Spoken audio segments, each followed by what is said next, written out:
U januaru 1954. godine u Beogradu hladna zimska atmosfera unutar zgrade Centralnog komiteta bila je tek bleda senka političke hladnoće koja je vladala u sali za sastanke.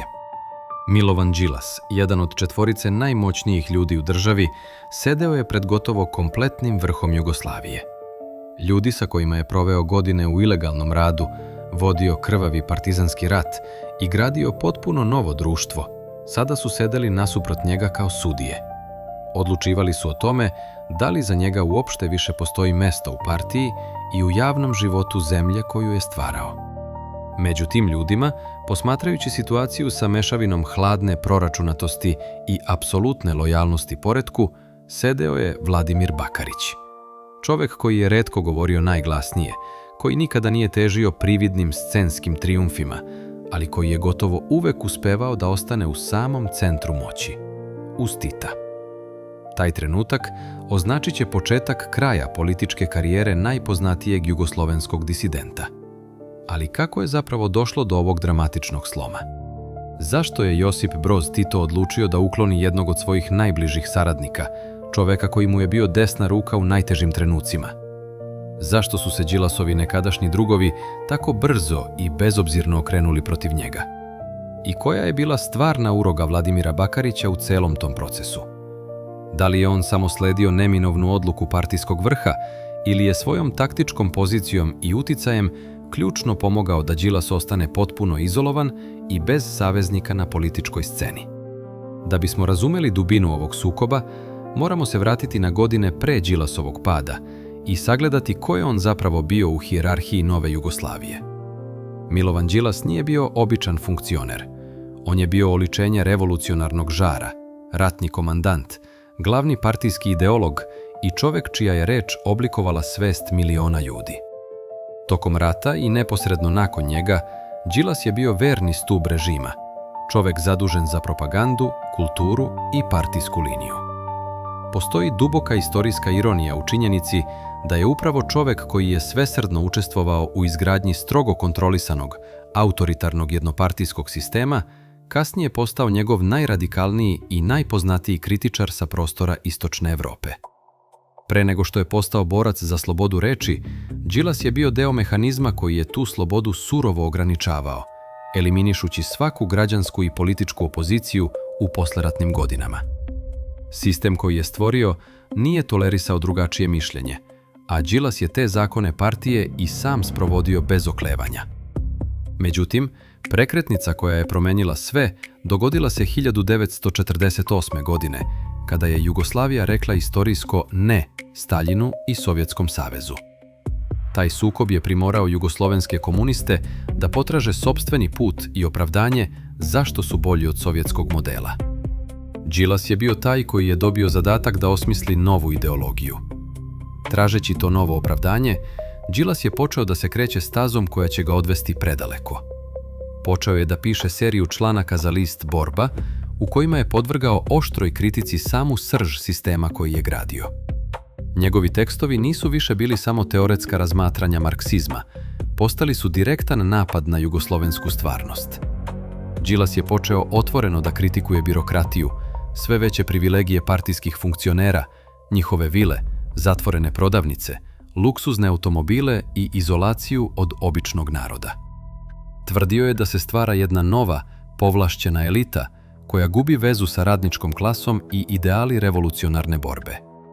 Ta kritika bila je izuzetno opasna za režim, ne zato što je dolazila sa strane, od poraženih predratnih političara, već zato što je dolazila iz samog vrha piramide moći. Kada treći čovek u državi kaže da je partija postala kočnica razvoja i da guši slobodu misli, to više nije bila obična unutarpartijska rasprava. To je bio potres koji je pretio da uruši legitimitet cele vlasti. Kako je onda reagovala ostatak partijske elite na čelu sa Titom i gde se u toj priči našao čovek iz senke, Vladimir Bakarić? Dok je Đilas pisao, analizirao i postajao sve radikalniji u svojim javnim istupima, Vladimir Bakarić je posmatrao razvoj situacije sa prepoznatljivom hladnokrvnošću. Bakarić je bio sušta suprotnost impulsivnom Đilasu. Školovani pravnik, predratni ilegalac i dugogodišnji lider hrvatskih komunista, Bakarić je bio čovjek sistema koji je verovao u institucije, proceduru i pre svega u očuvanje stabilnosti partijskog aparata.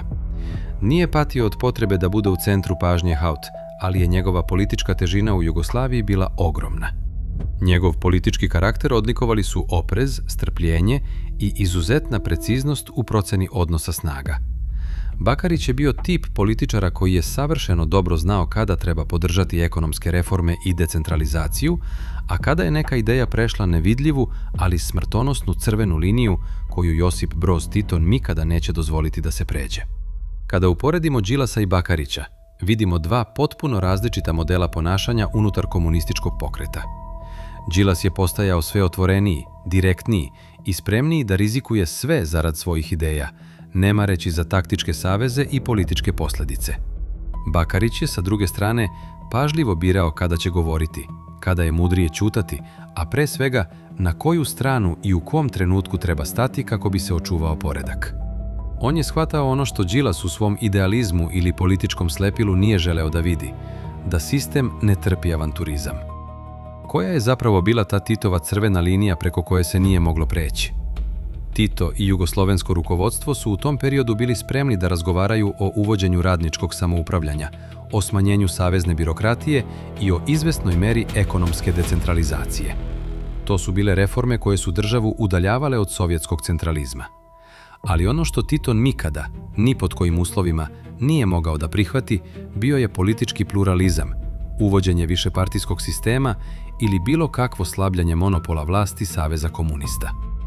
Kada je Đilas u svojim posljednjim člancima, posebno u tekstu Anatomija jednog morala, počeo da govori o potrebi odumiranja same partije, o tome da klasični partijski aparat postaje suvišan i kada je implicitno otvorio prostor za razmišljanje o dvopartijskom sistemu po uzoru na zapadne demokratije, alarm u vili u Užičkoj je zazvonio. Partijskom vrhu je postalo potpuno jasno da Đilas više ne pokušava samo da popravi ili reformiše postojeći sistem iznutra. Izgledalo im je kao da on svesno otvara vrata političkoj opoziciji i anarhiji, koja bi mogla da sruši sve što su u krvi izgradili tokom rata. Za Tita to nije bila samo ideološka jeres. To je bila direktna pretnja stabilnosti države i opstanku režima. Trenutak za akciju je stigao, a mehanizam partijske samoodbrane pokrenut je punom snagom. Sve je kulminiralo u januaru 1954. godine na trećem vanrednom plenumu Centralnog komiteta Saveza komunista Jugoslavije. Bio je to događaj koji je u istoriji ostao upamćen kao jedno od najspektakularnijih i najpedantnije izvedenih političkih suđenja unutar jedne vladajuće partije.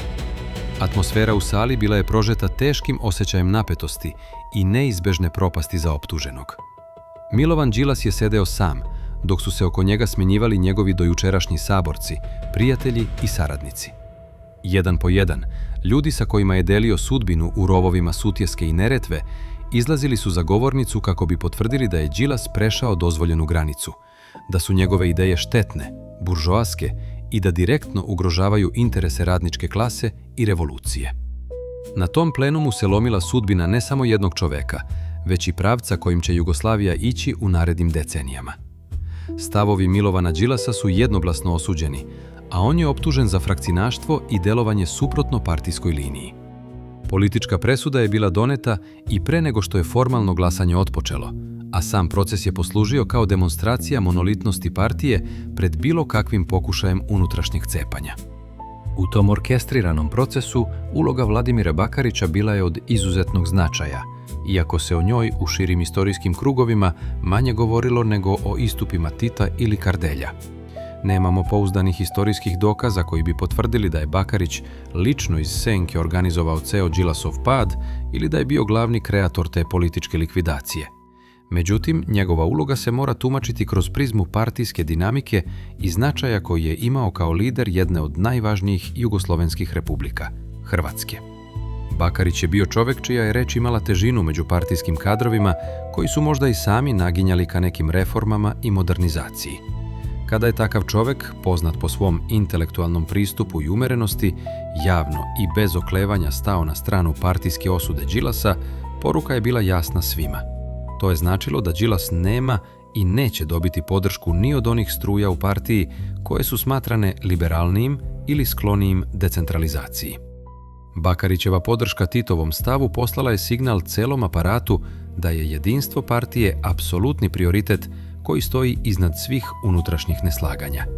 Ovdje se prirodno postavlja ključno pitanje: da li je Vladimir Bakarić ućutkao Đilasa onim što je javno rekao za govornicom, ili zapravo time što je izabrao da ne pruži nikakav otpor i ne postavi ni jedno nezgodno pitanje u trenutku kada je Tito odlučio da Đilasa politički ukloni. Njegovo ćutanje i svrstavanje uz većinu bili su jednako ubojiti kao i najoštrija politička kritika. Da je unutar partijskog vrha postojao prostor za drugačiji izbor, svedoči primjer Vladimira Dedijera, koji u ovoj istorijskoj drami služi kao savršen kontrast Bakarićevom držanju. Dedijer, zvanični Titov biograf i Đilasov prijatelj, bio je jedini koji na tom sudbonosnom plenumu nije želeo jednostavno da prihvati potpunu i bezuslovnu osudu Milovana Đilasa. On je pokušao da ukaže na pravo na slobodu mišljenja unutar partije i odbio je da se pridruži horskom napadu na svog druga. Zbog tog čina političke hrabrosti ili solidarnosti, Dedijer je odmah osjetio težinu partijskog aparata na sopstvenoj koži. Izopšten je iz javnog života, smenjen sa funkcija i izložen političkom progonu koji mu je trajno obeležio karijeru. Dedijerov primjer je jasno pokazao šta se dešava sa onima koji u odsudnom trenutku nestanu u stroj. Vladimir Bakarić, kao vrhunski pragmatičar, to je odlično znao. Između političkog samoubistva zarad odbrane Đilasovih ideja i opstanka na vlasti kroz podršku Titu, Bakarić nije imao dilemu. Izabrao je opstanak, sistem i moć, pokazujući da je partijska disciplina za njega bila vrhovni zakon politike. Kako se zapravo u jednom specifičnom jednopartijskom sistemu kakav je bio jugoslovenski, jedan čovjek može ućutkati bez upotrebe trenutnog hapšenja, tajnih likvidacija ili brutalnog fizičkog nasilja? Primjer Milovana Đilasa odmah nakon plenuma savršeno ilustruje taj mehanizam takozvane građanske i političke smrti. Režim nije morao odmah da pošalje Đilasa u zatvor kako bi ga neutralisao. Bilo je sasvim dovoljno primeniti sistematsku izolaciju. Oduzete su mu sve državne i partijske funkcije, uključujući i mesto predsjednika Savezne skupštine. Prekinut mu je svaki pristup medijima. Njegovo ime je preko noći nestalo iz novina, sa radija, iz javnog prostora, osim u kontekstu osude. Njegovi dojučerašnji saveznici, poznanici, pa čak i mnogi prijatelji, počeli su da ga izbegavaju na ulici, svesni da bi bilo kakav kontakt sa njim mogao značiti kraj iza njihove karijere. Đilas je ostao sam u svom stanu, lišen bilo kakve mogućnosti da utiče na donošenje političkih odluka ili da se obrati javnosti u zemlji. Sistem ga je jednostavno izbrisao iz sopstvenog tkiva, ostavljajući ga bez resursa i bez glasa unutar granica Jugoslavije. Bio je to proces tihe likvidacije javne ličnosti, koji je bio podjednako efikasan kao i fizičko uklanjanje sa scene. Međutim, posljedice Đilasovog pada nisu se odvijale onako kako je partijski vrh planirao. Đilas nije pristao na ulogu slomljenog, zaboravljenog penzionera koji ćuti i čeka milost sistema. Shvativši da je u sopstvenoj zemlji izolovan, on je doneo odluku da nastavi borbu, ali na potpuno drugom terenu. Počeo je da daje intervjue stranim dopisnicima i zapadnoj štampi, otvoreno kritikujući politiku režima. Kada je 1956. godine izbila revolucija u Mađarskoj i kada je došlo do sovjetske vojne intervencije, Đilas je javno osudio postupke Sovjetskog saveza, ali je istovremeno kritikovao i uzdržan stav Jugoslavije, videći u tome slabost komunističkih režima.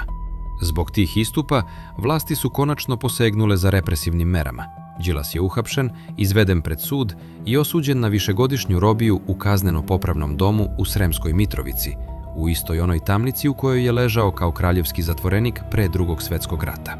Dok je bio u zatvoru, na zapadu je krijumčarenjem rukopisa objavljena njegova čuvena knjiga Nova klasa. U tom delu, Đilas je izneo svoju najvažniju tezu, da komunizam nije stvorio besklasno društvo, već je iznedrio novu vladajuću i povlašćenu klasu, partijsku birokratiju koja monopoliše državno vlasništvo i moć radi sopstvenih interesa. Ovdje se javlja još jedna grandiozna istorijska ironija. Partija je upotrebila svu svoju moć da ga ućutka i zaustavi njegov uticaj unutar Jugoslavije, ali je upravo tim progonom, hapšenjem i cenzurom od njega stvorila svetski poznatog disidenta, simbola otpora jednoumlju, čije su knjige prevođene na desetine jezika i čitane širom sveta. Dok je Milovan Đilas provodio godine u zatvorskoj ćeliji, gubeći slobodu, zdravlje i građanska prava, Vladimir Bakarić je sa druge strane nastavljao svoju dugu, stabilnu i uspešnu političku karijeru na samom vrhu Jugoslovenske federacije. Tokom 60. i 70. godina Bakarić je ostao jedan od ključnih stubova Titove vlasti, čovek koji je presudno uticao na ustavne promene i preuređenje odnosa između republika. I tu dolazimo do jednog fascinantnog političkog paradoksa. Vladimir Bakarić je u kasnijim fazama svoje karijere i sam postao prepoznatljiv kao zagovornik decentralizacije, privredne reforme i prenošenja ovlašćenja sa saveznog centra na republike.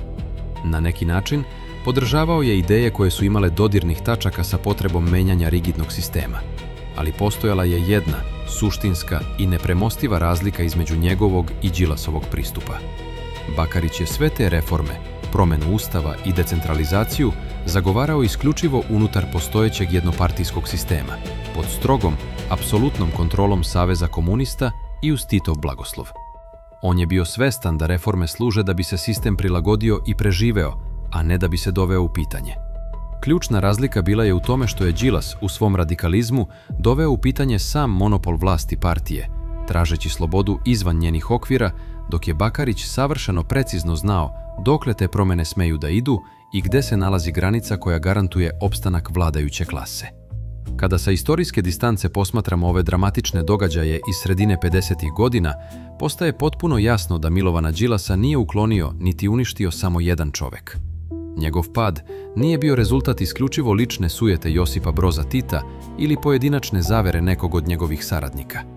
Đilasov pad bio je direktna i neminovna posljedica funkcionisanja samog sistema, kolektivnog straha partijskog vrha od gubitka kontrole, očuvanja monolitnosti i straha od uvođenja bilo kakvog oblika političkog pluralizma. Bila je to reakcija jedne organizacije koja je osjetila pretnju po sopstveni opstanak i koja je reagovala onako kako svaki autoritarni sistem reaguje, eliminacijom stranog tela iz svog organizma.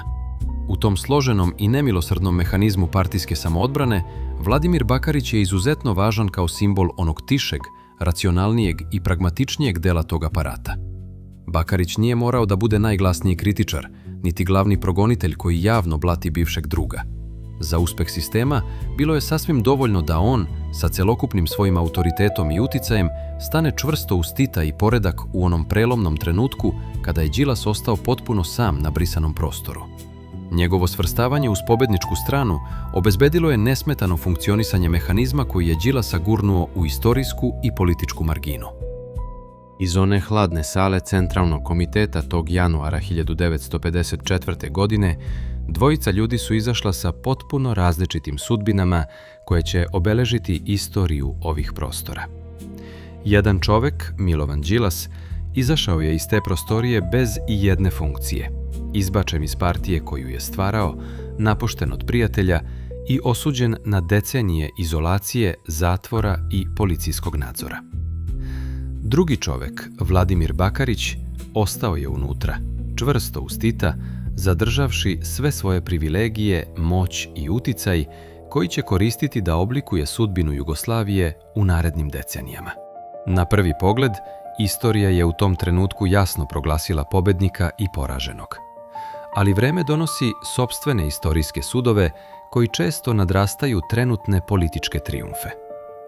Glas politički poraženog, izolovanog i zatvaranog Milovana Đilasa, zabeležen u njegovim knjigama i analizama, nastavio je da se čuje širom sveta, trajući mnogo duže i prodirući mnogo dublje nego što su njegovi politički protivnici ikada mogli da očekuju ili zamisle. Kada se sistem koji su branili konačno urušio nekoliko decenija kasnije, Đilasove analize o novoj klasi i prirodi vlasti ponovo su postale aktuelne. Na kraju ove istorijske hronike ostaje nam da postavimo ono najvažnije, suštinsko pitanje koje nadrasta samu epohu. Ko je zapravo odneo konačnu pobedu u ovom sukobu? Čovek koji je uspeo da sačuva vlast, funkcije i uticaj unutar sistema koji je kasnije nestao, ili čovek koji je izgubio apsolutno sve, ali je zahvaljujući tome nastavio slobodno da govori i piše za večnost?